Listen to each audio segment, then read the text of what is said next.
Halo sahabat Erwan. Kuliah kali ini akan menjelaskan tentang visi strategis. Silakan mengikuti kuliah ini. Merumuskan atau membuat pernyataan visi berangkat dari berpikir besar dan bermimpi besar dari pendiri atau petinggi organisasi. Mimpi besar itulah yang akan menjadi tantangan pendiri dan petinggi organisasi untuk menjadikan organisasi mereka besar dan terkemuka. Untuk bermimpi besar perlu pembanding organisasi yang juga besar, agar terpacu untuk juga menjadi besar. Visi bukanlah sebatas cita-cita, melainkan suatu mimpi besar yang sangat mungkin sulit dicapai, tetapi menantang untuk terus diupayakan tercapai. Visi harus terus-menerus diupayakan tercapai sekalipun banyak tantangan dan hambatan. Visi yang baik dirumuskan sejak awal organisasi berdiri oleh para pendiri organisasi. Merekalah yang mencetuskan gagasan dan mimpi besar yang akan dicapai organisasi pada masa datang. Dan itu dicontohkan oleh pendiri bangsa Indonesia yang dituangkan dalam Mukadimah Undang-Undang Dasar 1945. Inilah yang menjadi pedoman dalam menjalankan roda pemerintahan yang tidak boleh diubah. Dalam Mukadimah Undang-Undang Dasar Negara Republik Indonesia tahun 1945 dijelaskan 3 hal mendasar yang menjadi visi negara, yaitu: pertama, melindungi segenap bangsa Indonesia dan seluruh tumpah darah Indonesia. Luar biasanya para pendiri bangsa Indonesia pada masa itu sudah berpikir sangat jauh ke depan, agar bangsa Indonesia harus benar-benar terlindungi hak-hak mereka. Artinya, para pendiri bangsa sudah berpikir Indonesia akan menjadi negara welfare state, negara yang sejahtera, gemah ripa loh jinawi, karena sudah mengalami masa-masa yang tidak enak selama masa penjajahan, sehingga tidak boleh terulang. Kedua, memajukan kesejahteraan umum, mencerdaskan kehidupan bangsa. Disinilah pengertian visi sebagai sesuatu yang terus-menerus diupayakan, karena sejahtera tidak dapat dicapai dalam satu kondisi, melainkan upaya terus-menerus. Para pendiri bangsa sudah berpikir jauh ke depan apa yang akan terjadi di masa depan dengan berkembangnya ilmu pengetahuan. Bila bangsa Indonesia kecerdasannya kalah dengan bangsa-bangsa lain, maka negara ini tidak akan pernah maju. Ketiga, ikut melaksanakan ketertiban dunia yang berdasarkan kemerdekaan, perdamaian abadi dan keadilan sosial. Visi yang ketiga ini sangat luar biasa. Karena pada saat visi ini dirumuskan, Indonesia baru merdeka beberapa hari, tetapi para pendiri bangsa sudah berpikir besar dan bermimpi besar bahwa Indonesia harus memiliki militer dan kepolisian yang tangguh, sehingga diakui dan disegani oleh negara-negara lain. Dan terbukti sejak kontingen Garuda, Konga, pertama sampai dengan Konga saat ini, baik militer maupun kepolisian Indonesia aktif dalam United Nations Peacekeeping di negara-negara yang sedang mengalami pergolakan dan selalu mendapat pujian dari negara-negara sahabat dan dari PBB. Itulah sebabnya mengapa visi jangan diubah-ubah, sebab visi merupakan komitmen dan tanggung jawab pendiri dan petinggi organisasi dari masa ke masa. Visi yang kuat diturunkan dari satu generasi ke generasi berikutnya, yang akan menjadi komitmen bersama semua anggota organisasi. Bukan hanya organisasi pemerintahan, organisasi bisnis juga demikian. Visi seperti Mukadimah Undang-Undang Dasar Negara Republik Indonesia 1945 menunjukkan kemampuan pendiri dan petinggi organisasi memprediksi jauh ke depan apa yang akan dan harus dicapai organisasi di masa yang akan datang. Visi yang seperti ini memang memerlukan orang-orang yang berpikir besar dan bermimpi besar. Jadi, mengapa ada visi yang berubah menunjukkan cara berpikir untuk jangka pendek saja, padahal visi adalah berpikir besar dan bermimpi besar untuk jangka waktu yang sangat panjang. Visi yang baik itu fokus dan konsisten terhadap apa yang akan dicapai. Ibarat orang yang sedang menuju ke suatu tempat tujuan, maka ia harus fokus dengan tempat tujuan yang akan dituju. Sekalipun ada hambatan dan rintangan, tidak boleh mengubah visi. Yang dapat dilakukan adalah mengubah strategi, bukan mengubah visi. Sangat mungkin perlu ada penyesuaian strategi karena ada sesuatu yang tidak terduga terjadi. Sekali lagi bukan visi yang diubah, melainkan strategi yang harus disesuaikan. Ada satu hal yang menjadi penting dalam rumusan visi, yaitu ruh atau jiwa. Visi yang tidak memiliki ruh atau jiwa hanya akan menjadi deretan kalimat yang kering yang tidak membuat orang dalam organisasi bersemangat mencapainya. Jadi ruh atau jiwa dalam rumusan visi itu penting.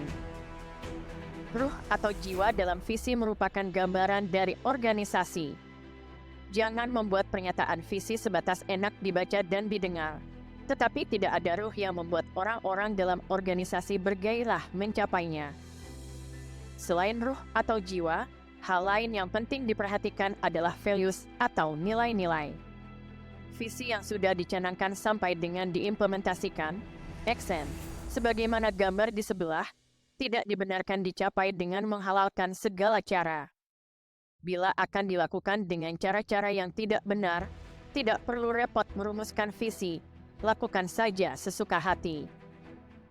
Tujuan visi adalah membimbing petinggi organisasi taat pada tujuan yang akan dicapai organisasi, sekalipun menghadapi tantangan. Pernyataan visi itu harus menantang orang-orang dalam organisasi untuk terus berpikir kreatif, inovatif untuk mencapai visi. Dengan demikian, orang-orang dalam organisasi ditantang untuk berpikir terus-menerus. Sehingga orang-orang dalam organisasi menjadi manusia pembelajar dalam menghadapi setiap hambatan. Mereka tidak mudah menyerah bila menghadapi situasi dan kondisi yang sulit. Sehingga terbangun budaya organisasi tentang pentingnya secara bersama-sama mencapai visi organisasi. Sebagaimana dijelaskan terdahulu, pernyataan visi jangan panjang. Apalagi sudahlah panjang, tidak fokus, maka visi hanya akan menjadi slogan tanpa makna. Upayakan pernyataan visi ringkas, jelas, mudah dipahami orang-orang dalam organisasi sampai tingkat terendah. Ini akan memudahkan atasan mendeskripsikan tugas setiap orang dalam organisasi pada saat visi diimplementasikan. Contoh visi yang ringkas adalah Australian Federal Police, yaitu Polisi Naval Reserve Australia, kemudian diikuti dengan pernyataan yang artinya secara serius berupaya bersama-sama menargetkan penjahat yang mengancam Australia dan warganya. Pernyataan visi yang sederhana, namun di dalamnya ada ruh atau jiwa, yaitu negara dan warganya harus aman dari kejahatan. Visi ini tentu mudah dipahami sampai pada tingkat terendah dalam organisasi kepolisian Australia. Bagi organisasi bisnis, jangkauan visi itu harus luas namun tetap fokus. Mengapa? Karena organisasi bisnis sangat mungkin mengembangkan bisnisnya menjadi strategi bisnis unit atau SBU di kemudian hari. Misalnya Garuda Indonesia, bukan hanya perusahaan penerbangan, namun belakangan juga membuka bisnis selain penerbangan, seperti PT Garuda Maintenance Facility, begitu juga SBU yang lain. Contoh ini membuktikan bahwa orang-orang yang merumuskan visi harus mampu mendeteksi masa depan bisnis mereka. Karena topik bahasan ini adalah visi strategis, maka perlu dipahami makna dari strategi. Pertama, strategi adalah melakukan sesuatu yang benar. Artinya, sebagaimana dijelaskan terdahulu bahwa visi harus dijalankan dengan value atau nilai-nilai, maka untuk mencapai visi harus dilakukan dengan benar pula. Salah menentukan strategi, sangat mungkin visi tidak akan tercapai. Kedua, strategi adalah ide atau gagasan dan rencana tentang cara terbaik mencapai tujuan. Karena strategi adalah ide atau gagasan dan rencana tentang cara terbaik mencapai tujuan, maka strategi tidak boleh sama dengan pesaing. Bila strategi sama dengan pesaing, berarti organisasi tidak memiliki strategi.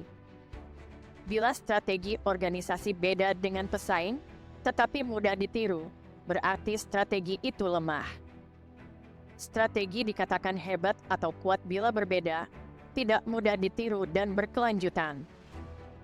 Ketiga, strategi merupakan keputusan awal tentang keunggulan awal yang harus diciptakan. Artinya, petinggi organisasi sejak awal harus sudah merumuskan strategi yang kuat, sejalan dengan visi yang dirumuskan sejak awal.